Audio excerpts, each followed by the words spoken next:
Right then, United need to have a clear out, and there's many players who are at a very crucial moment in their playing careers, and it's stay or go time.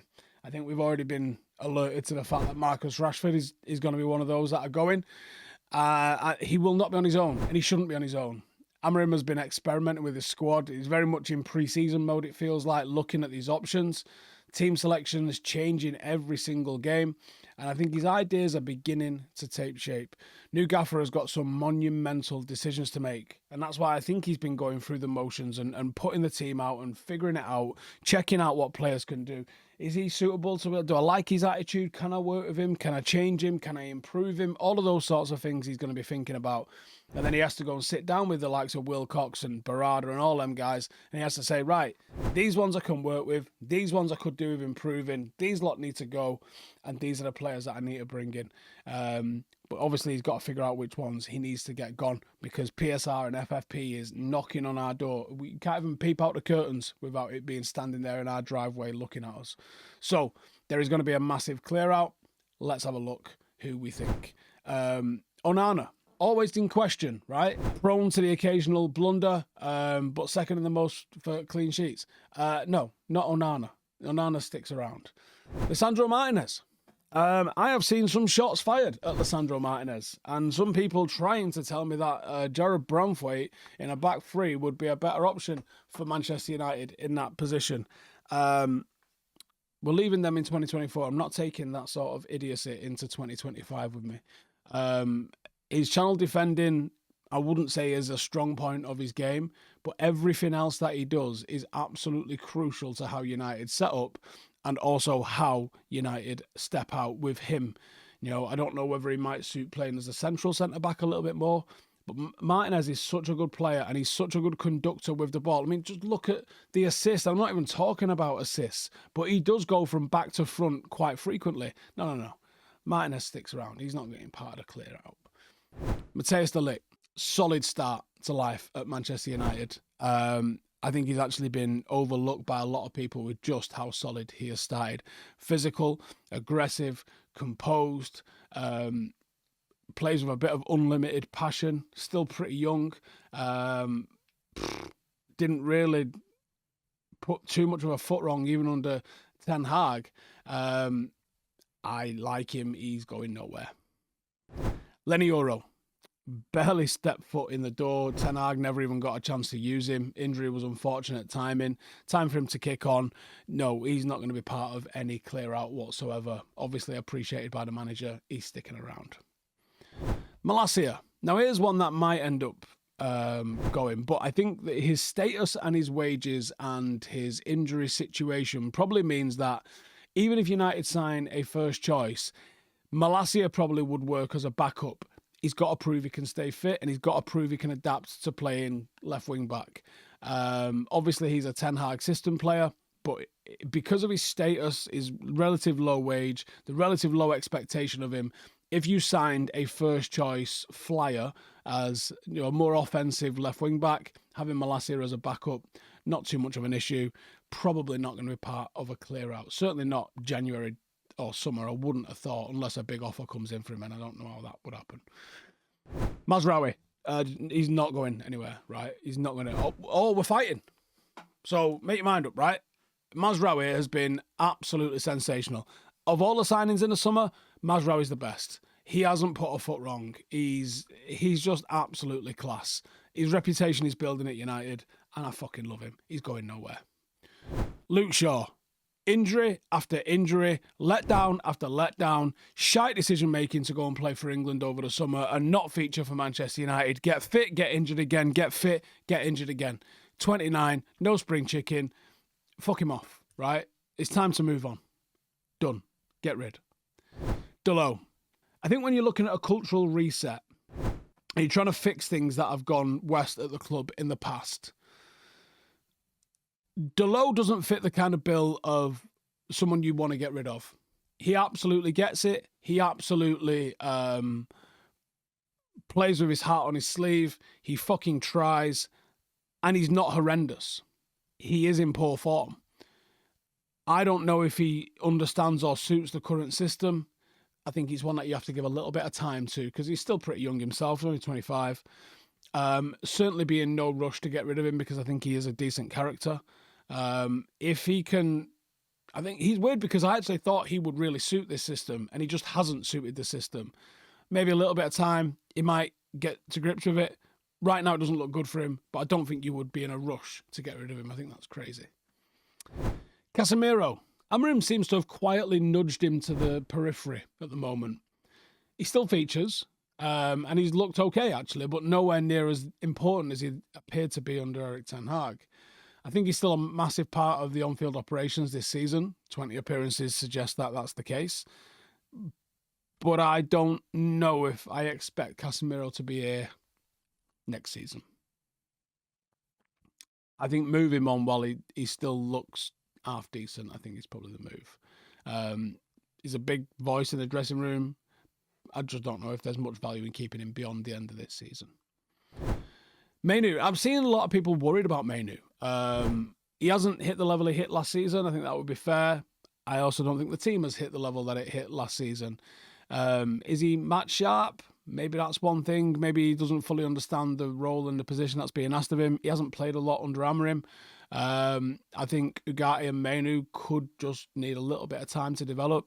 On paper, it looks good. They kind of complement each other's strengths and weaknesses. Again, he's going nowhere, is he? Let's be honest with ourselves. Give him a bit of time to adapt and develop and see where it goes.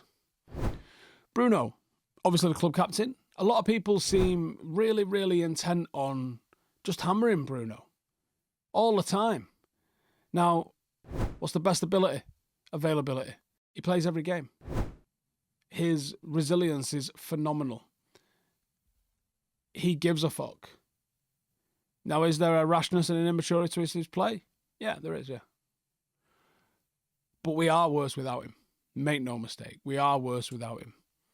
Could we improve upon him? We probably could, but it might not be one player that we get everything that we get out of Bruno. You might need a couple of players and it might end up being a little bit of responsibility shared around. I certainly don't think I'd be in a rush to get rid of Bruno Fernandes. Ahmad. Are you fucking joking? Are you actually serious? Are we actually sitting here saying, should we get rid of Amad Diallo? Shut the fucking club down. The kid is the best thing to happen to Manchester United in years. The only question we've got is, why wasn't Ten Hag using him?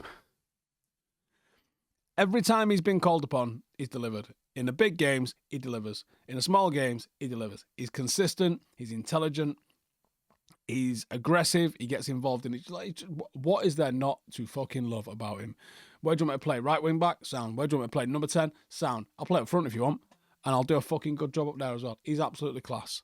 If he goes, we riot. Ugarte. Supposedly wasn't signed for Erik ten Hag. Well, that doesn't matter anymore because Erik ten Hag's not here. He's definitely coming into his own with Amorim in charge. He's really relaxed. He's really settled, and he looks like he's playing some fantastic football. I think he looks good. He's obviously not going to be going any part. He's going to be very important for any sort of project that Amorim's involved with. No dramas at all. No dramas at all. Could end up a cult hero if he keeps playing the way he's playing. Mason Mount. Is it a controversial one? No. Injuries are robbing us of what could be a valuable player. Amorim seems to admire him and has certainly marked him down as a player that he thinks he can get something out of in one of those dual 10 positions. But he can't stay fit. And I think the one thing that injury-prone players guarantee you is that they will be injured. That's it. They're not reliable. And is it unfortunate? Yeah, it is. It's massively unfortunate. And is there that one unicorn that every now and again you get a full season out of him, a la Robin van Persie, the season we won the title? I think he'd only played like 38 games in a Premier League season like once before. And then the season we signed him, he plays 38 games, comes off the bench against Everton for his debut, starts every other game, or 37. Doesn't happen. That was a bit of a unique situation. And even that was Fergie managing him and letting him do his own fucking training.